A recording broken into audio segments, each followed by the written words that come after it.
the reason that the Ban Bossy campaign was one of the most epic faceplants of our time is that it was so incredibly poorly thought out on the most simplistic and rudimentary levels.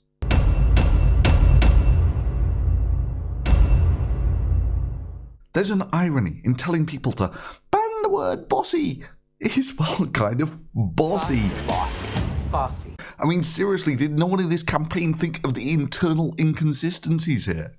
It portrays women as less suitable for leadership in that if your dreams of leadership can be undermined simply by being called bossy, it's highly questionable if you were ever suitable for making those tough decisions of leadership in the first place. Then there's the 1984 police state solution of banning words. Words matter. Let's just ban the word bossy. Ban bossy. It makes the incredible leap that girls lose interest in leadership when they become teenagers and then attributes this to the word bossy.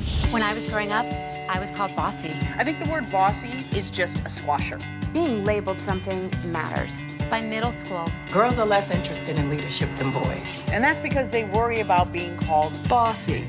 Even if it wasn't a pure distortion of the actual original study, it would be one hell of a leap of faith to not attribute the change in boys and girls with adolescence and instead say, nah, it's nothing to do with adolescence, it's all down to a single word.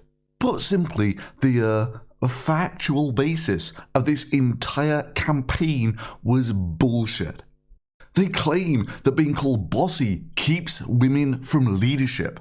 Yet every single example they give of women in leadership says they were called bossy. when I was growing up, I was called bossy. Bossy. Bossy. Bossy. And they still ended up in leadership of one sort or another. I don't think you really thought that one through, did you? And finally, even if every single thing they said was true, they've just advertised the way to destroy every woman in a leadership role in America. Don't challenge me, Harriet Jones, because I'm a completely new man. I could bring down your government with a single word. You're the most remarkable man I've ever met. But I don't think you're quite capable of that. Bossy. I don't think so. Bossy. Stop it. Bossy. What did he say? Bossy. Doctor, what was that? What did he say? What did you say, Doctor? Doctor! Girls are less interested in leadership than boys. And that's because they worry about being called bossy. I mean, you can see them now, all sat around, pumped up and brainstorming in their Donald Trump-style boardroom. We need something short, punchy, catchy, something people will remember. Alliteration's good, I know. How about banning a word? But we need a word that starts with B. Not bitch. That's a naughty word. We don't want to ban naughty words. Just ones that hurt women's feelings. Ones we can portray as sexist. Okay, look, yeah, sure. I know that bitch hurts women's feelings too, and it can be portrayed as sexist. But look, we just don't want a feminist campaign with the word bitch in the title. Okay? We need something short, something punchy. Wow, ban bossy. Yeah, ban bossy. Now all we need is a load of women in leadership to say that they got called bossy and how it destroyed their chances of leadership. Don't worry about the inconsistencies. No one's that observant. And then we'll just use the Billionaires brown nose network to get a load of people like the US Secretary of Education involved with banning words.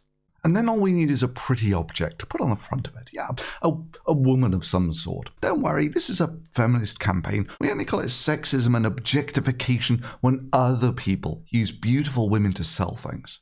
Oh, perfection. What could possibly go wrong? This was all actually backed by an impressive array of successful women. Most notably, it was Sheryl Sandberg's baby. Sandberg is listed as being worth about $1 billion. $1 billion is actually quite a lot of money. Just to put that into perspective, let's say this video gets 25,000 views. From her wealth, she could pay each one of those 25,000 people an average US salary of about $40,000. So she can't be a complete idiot, right? That's until you realize that a Donald Trump is worth 3 to 4 Sandbergs. Crazy thing is, if you watch Sandberg's TED Talk, you'll realize that she already understands why there aren't so many women in leadership. She describes it exactly. Women typically want to have children. And from the moment she starts thinking about having a child, she starts thinking about making room for that child. how am I going to fit this into everything else I'm doing? And literally from that moment, she doesn't raise her hand anymore.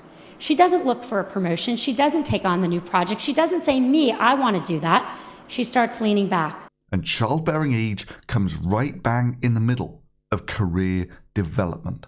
And in a sophisticated and dynamic job, as is typical of leadership, for those privileged enough to have those jobs. In the high-income part of our workforce, in the people who end up at the top Fortune 500 CEO jobs or the equivalent in other industries, the problem, I am convinced, is that women are dropping out. Being out of the loop for 6 months or a year, 9 months of pregnancy, 3 months of maternity leave, 6 months to catch your breath, makes it much harder to come back and to compete at the top of the pile. So she basically describes how they play it safe. They lean back in more supporting roles rather than leadership ones. They lose interest in being at the top of the greasy pole. After all, is it really worth pissing your life away, fighting to be at the top of the greasy pole simply so you can say you have $3 billion rather than $1? Really, when you're on your deathbed, do you really believe that you will look back and think, yeah, I'm really glad that I decided to spend so much of my life dedicated to staying at the top of the greasy pole simply so I could die with a 4 and a lot of zeros after my name, rather than a 1 and a lot of zeros? In fact, to be honest, in your boardroom, Sandberg, if you were privileged with that choice. Everyone who's been through this, and I'm here to tell you, once you have a child at home, your job better be really good to go back, because it's hard to leave that kid at home. I would say that leaning back and living life is by far the best choice.